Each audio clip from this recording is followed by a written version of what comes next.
I created an Instagram reel on today's topic, and I got so many messages back from people saying, "Oh my God, I needed to hear this today. This was so useful. Never thought of it this way."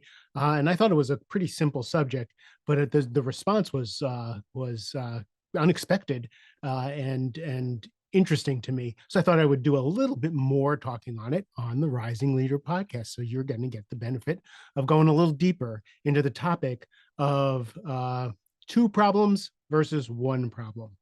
So what I said was I can cut the number of problems that you have in half almost immediately. And this comes from me reading Michael Singer, Living Untethered, listening to his podcast, spending a lot of time doing some inner work to bring even more peace and joy to my soul, to have even more clarity to my work, to my speaking, to what I do.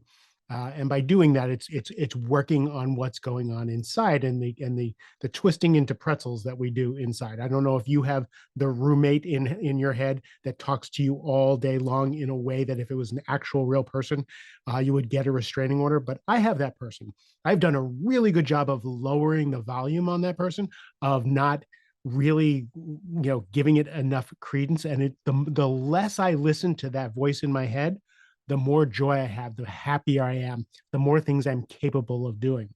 So this one, in cutting your problems in half, is whenever we have a problem, whenever we have a challenge, almost always we have two challenges. We have the problem that's in front of us, and then we have the what we think about the problem, the fact that we don't like having a problem, we don't want to have a problem, the resistance we have to a problem. So that gives us two problems. And we're mostly dealing with this shouldn't have happened. I don't like that this happened. I can't believe that they did this to happen.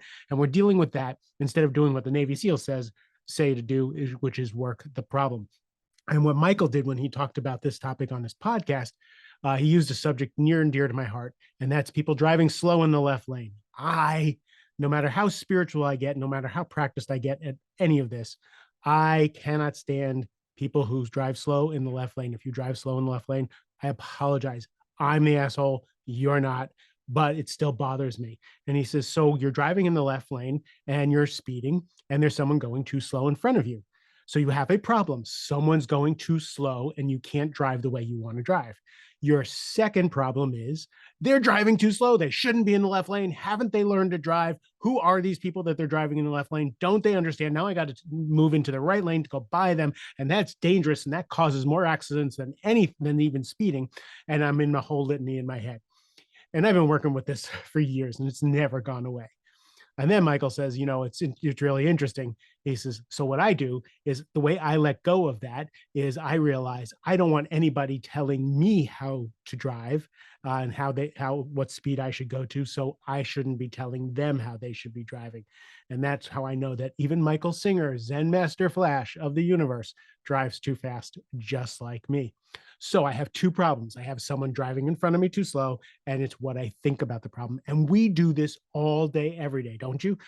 Don't you just sit there and lament about the way things are and that they shouldn't be the way they are? Byron Katie says, if you argue with reality, you only lose 100% of the time. So if something happens, letting go is the key to just being in a better space to handle the challenge that's in front of you. I'm sure you agree with that. Now, of course, it's easier said than done. I've been practicing this for years and I'm so much better at it. I'm actually really good at it. I'm not perfect at it. There are things that stick in my craw, like in the left lane or politics or certain things really, really have to do my inner work to get to neutral so I can actually address the thing. But the tools that we use to do this, so it's a practice, right? It's not something you're going to be able to do. You're standing in line at the bank, the line's too long and you have to get someplace after the bank and you didn't leave yourself enough time. That's a problem. Then you're looking at the tellers going, why aren't they moving fast enough? And that kind of thing. Um, it's not natural to let go of that resentment, to let go of that anger, to let go of those judgments. It's something that we have to practice. It's something we have to work on. So while your mind is filled with trash, now I need you to agree with me, at least agree that the tellers are working too slow. All these people shouldn't be here. I'm an idiot for not leaving enough time. That's head trash. That's not useful to what's happening right then and there. So hopefully we agree on that. The way to get done with it is through self inquiry. It's through talking yourself off the ledge. It's so for me, when I'm in the left lane, one of the things I'll do is say, think about it and think, because I've actually watched people driving slow and move over all three lanes to the left lane. So obviously they're more comfortable driving in the left lane. Maybe they come from a place where they drive in the left lane slower. I don't know. Then I think about, oh, I wonder if like it's a grandma driving in front of me, and here I am tailgating and making this poor woman or this little old man feel unsafe, right? And I start to think about how would I feel if someone was doing that to me, right? So, and I'm 61, so I'm just about there to be the grandmother or the grandfather. Um, so I start to rationalize, and then I start to think about how I want to be in the world, and I want to be a loving presence in the world. No one is worthy of my judgment. Everybody is worthy of my love. That's part of what I like to bring to the world. And I start, is this loving, right? Is this person worthy of my judgment? And I start to work through it. So there are ways to do that. And then the practice makes it happen faster. So you spend less time ruminating. So spoke about Byron Katie, and I talk about Byron Katie all the time.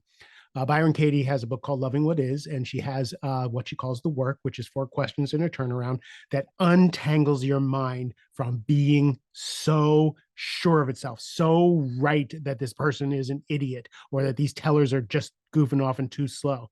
So you do the work, and it's free on our website. It's a judge your neighbor worksheet, and you ask a bunch of questions about what you're thinking, and you turn it around, and you're free from the head trash. So Byron Katie's the work.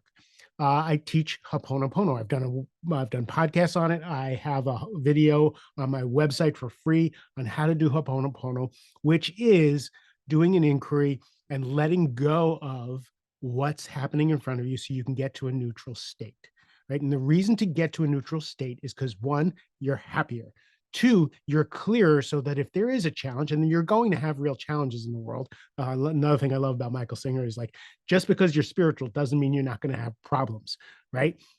Uh, you're going to have problems, but this cleaning of your mind helps you address the problems in a much better fashion. So Hoponopono helps me let go of whatever is happening. If I'm standing in a long line and I just do the abbreviated Hoponopono, which again, on my website for free, go to the resources section and you can learn it. And it doesn't take that long to learn these things, to do Byron Katie's the work and turn things around, to do the Hoponopono. I also on my website have a talk yourself off the ledge worksheet, which is basically, is what I'm thinking true? Is what I'm thinking useful, right? Is there a better way to think about it? And you just run through the questions on anything that's wrapping you around the axle. If you do it on things when you're sitting at a desk and you can kind of work through it, when you're actually just standing, in your car or someplace just ruminating about something, it starts to become an automatic thing. And now you're at choice, because right now most of us are not at choice with the head trash, the judgments, and just the crap that goes on around the problems that we have all day every day. With practice, you start to get a pause. You start to get to the point where, do I really want to think this way? Do I really want to send this poison out in the world? Do I really want this poison inside of me? So any kind of self inquiry to unhook what we're thinking. Remember, we don't deal with the world. We deal with what we think about the world. Most of us are not in direct relationship with the world, with the people who we love, with the people that we work with, the people who work for us. We're in relationship with what we think about them, almost only always, right? So we want to unhook that so we can deal with as close to reality as possible. And then life is smoother. It's happier inside here and it's better outside there. So anything you can do, and these are 3 ways that I've offered to you. I really suggest listening to the Michael Singer podcast or reading Living Untethered. Great book. But think to yourself, do I really want to be this wrapped around the axle over, the fact that it rained and we were supposed to have an outdoor event, right? If it rained and you have an outdoor event and you're sitting there going, oh my God, it shouldn't have rained. And now, what's going to happen and just all that head trash, you've got two problems.